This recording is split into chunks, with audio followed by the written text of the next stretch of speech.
Aseguré la posición con mi pierna izquierda. El agarre de los pantalones era bueno, la tela no se deslizaba y los refuerzos me evitarían dolores en mis nalgas. El viento soplaba a mi favor.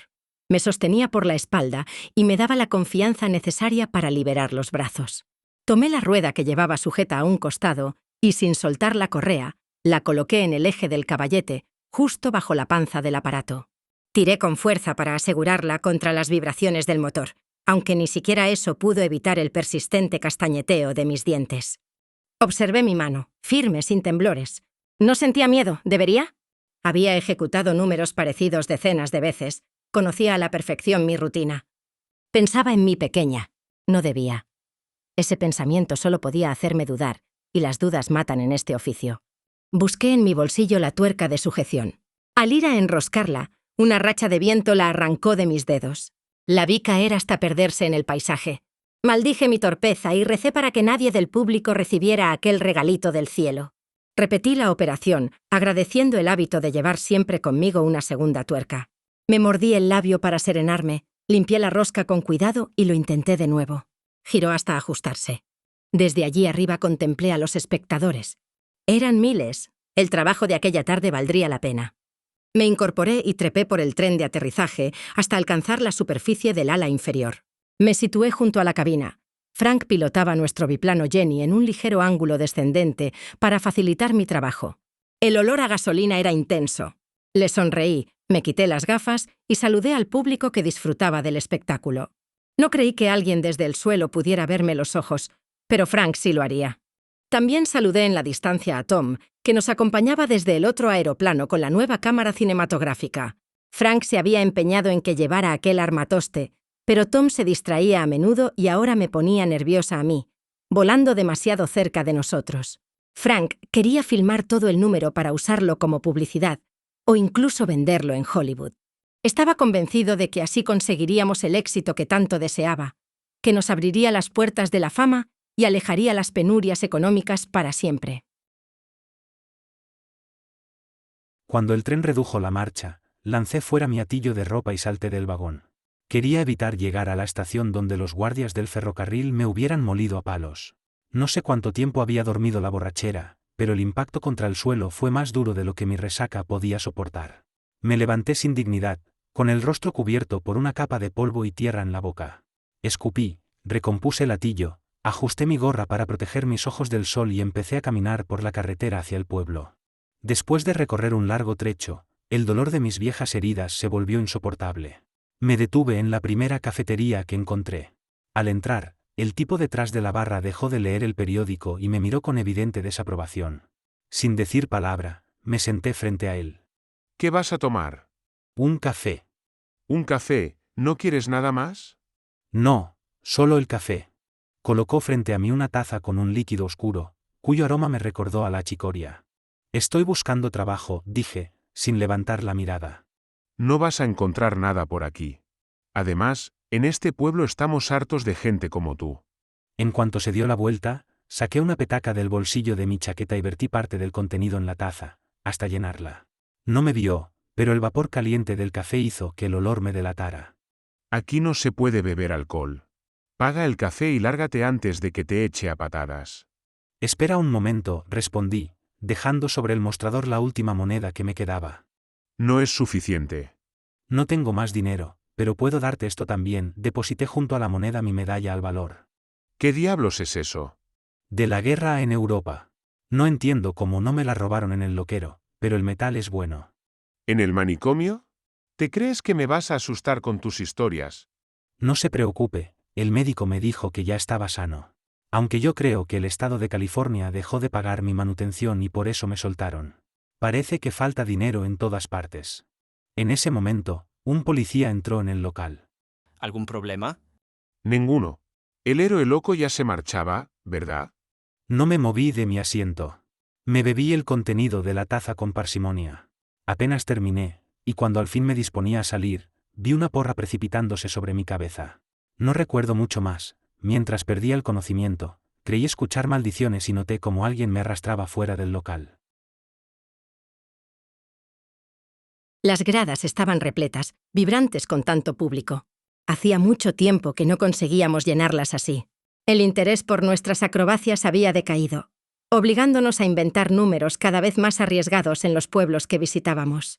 Más peligro significaba más taquilla, una espiral mortal que no sabíamos detener. Aquel fin de semana parecía que el nuevo número había logrado captar la atención de la gente. Ahora dependía de nosotros mantenerla hasta el final, aunque intuía que, pasara lo que pasara, darían por bien pagados los $2 de la entrada al espectáculo. Vamos, Gladys. Frank ha sobrevolado las gradas un par de veces para que todos vean que le falta una rueda. Nos toca a nosotros, dijo Tom, apoyando una mano helada sobre mi hombro. Estaba nervioso, quizá demasiado emocionado por actuar frente a esa multitud. Tom me ayudó a sujetar la rueda de repuesto con una correa cruzada sobre el hombro. Pese al tamaño del neumático, podía moverme con suficiente libertad. Cerca de nosotros, una cámara colocada sobre un trípode registraba cada movimiento. Me coloqué las gafas y subí al ala inferior del aeroplano. La cámara quedó instalada en la posición del acompañante, delante de la cabina del piloto donde Tom encendió el contacto. Al arrancar el motor, una nube oscura nos envolvió y me hizo toser. La humareda se disipó apenas comenzamos a rodar sobre la pista. Un animador gritaba entusiasmado a través de un altavoz, elevando la tensión del público al describir los riesgos que íbamos a correr. Frank atrapado en el aire, su avión había perdido una rueda y no podía aterrizar. Solo una acción desesperada podría salvarlo antes de que consumiera todo el combustible. El público permanecía en silencio, anticipaba el drama que podía presenciar. Necesitaba creer que la situación era suicida para mantener el interés. Caminar sobre las alas era un número tradicional que ya no les impresionaba, querían más.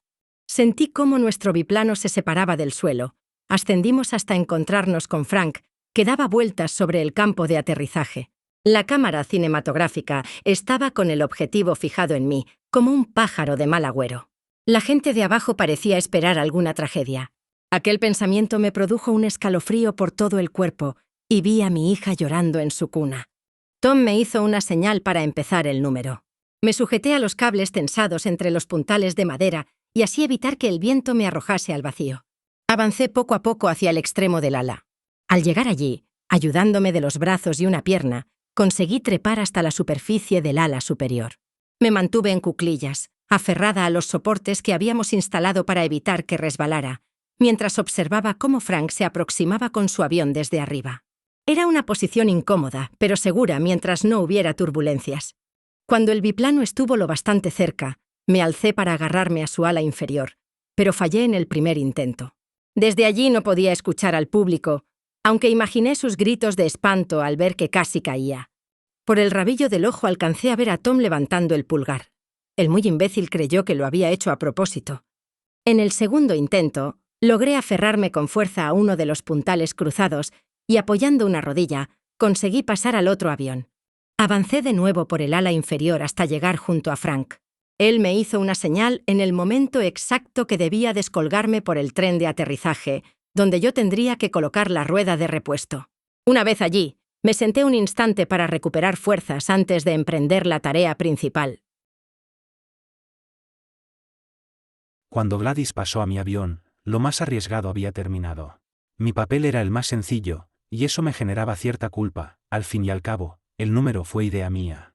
Aunque si los ingresos no aumentaban pronto, no podríamos ni pagar el combustible de los aviones.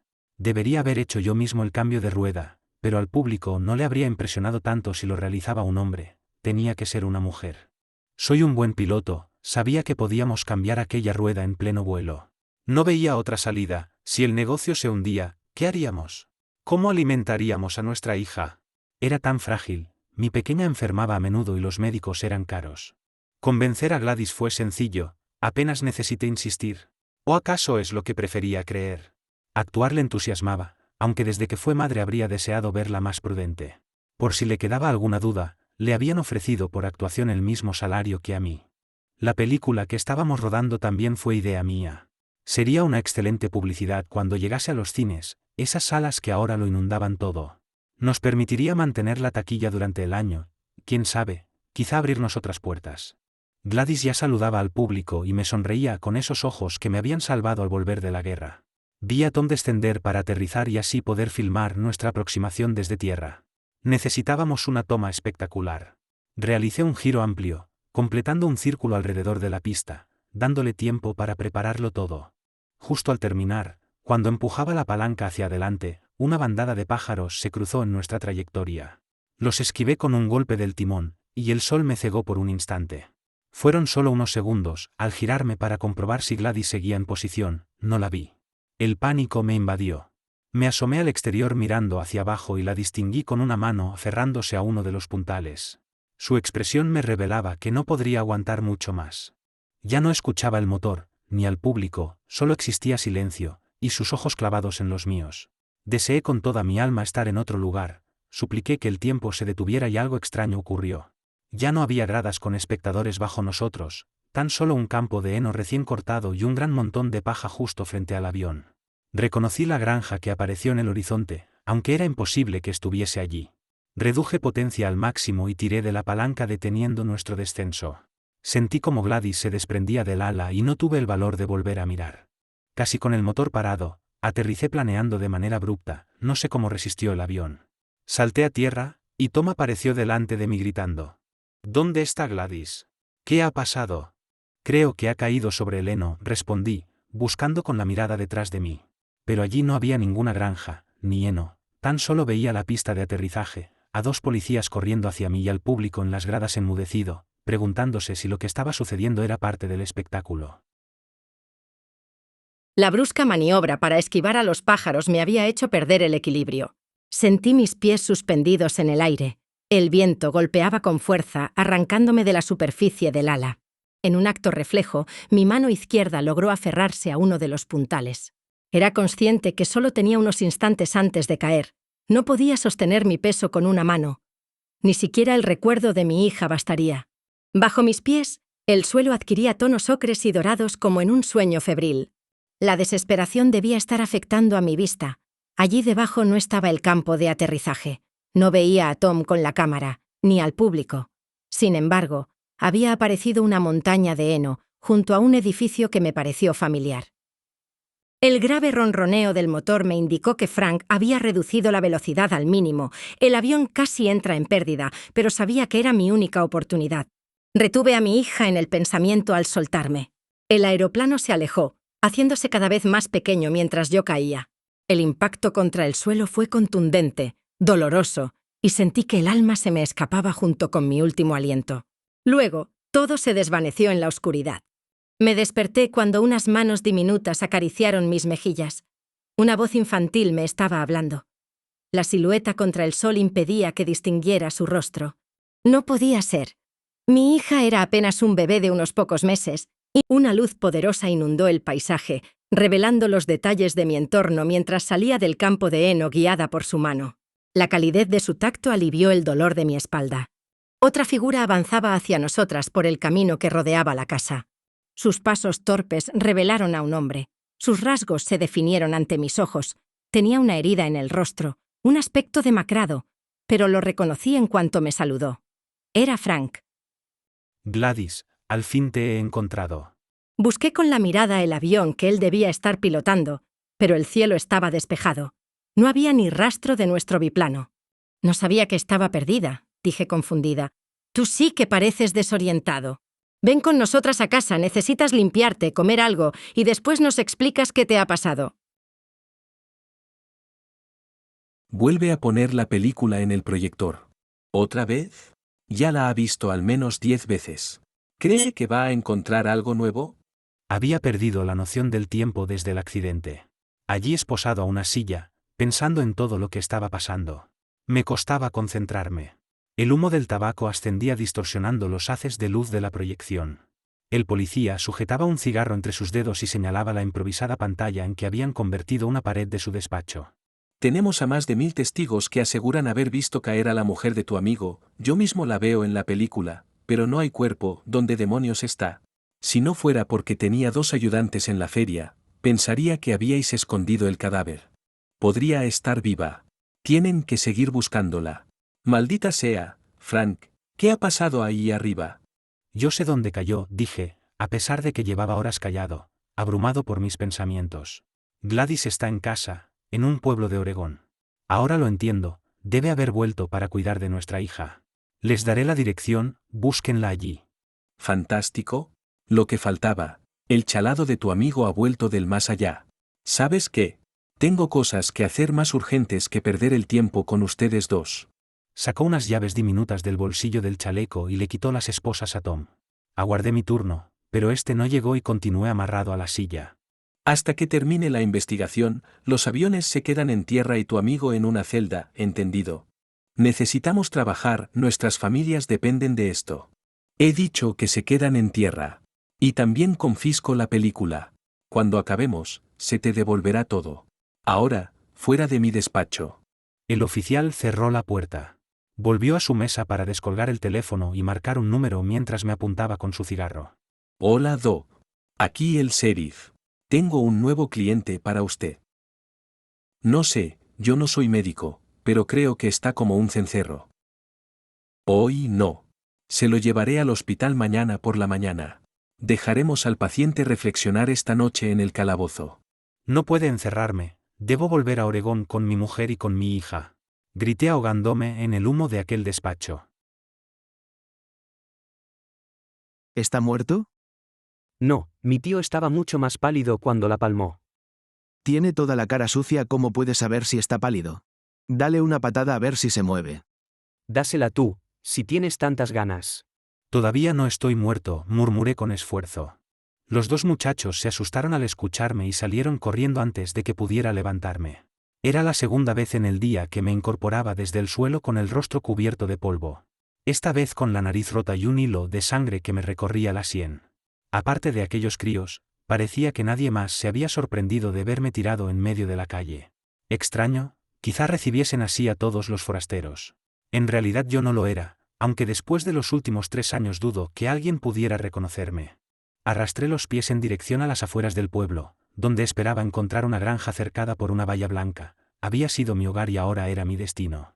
Cuando apareció detrás de unos árboles, noté que la pintura blanca estaba desgastada por el tiempo, muy distinta a como la recordaba. Rodeé la cerca hasta detenerme frente a una pequeña tumba. Estaba casi oculta por la hierba que había crecido a su alrededor. Con las yemas de los dedos acaricié la inscripción de la lápida. Caí de rodillas y supliqué perdón por mi ausencia. Entonces escuché el motor de un avión aproximarse. Levanté la vista y observé que venía a baja altura, por el este hacia mi dirección. Vi la bandada de pájaros cruzarse en su camino, y vi como una figura se desprendía del ala, cayendo sobre un montón de heno. Corrí hacia allí, tropecé y volví a caer al suelo una tercera vez. La sangre me enturbiaba la vista, aún así distinguí a una mujer y a una niña caminando para reunirse conmigo. No merecía aquella piedad, todo había sido culpa mía. Sin embargo, arrodillado allí sentí alivio mientras el avión pasaba sobre mí y un viento cálido me envolvía.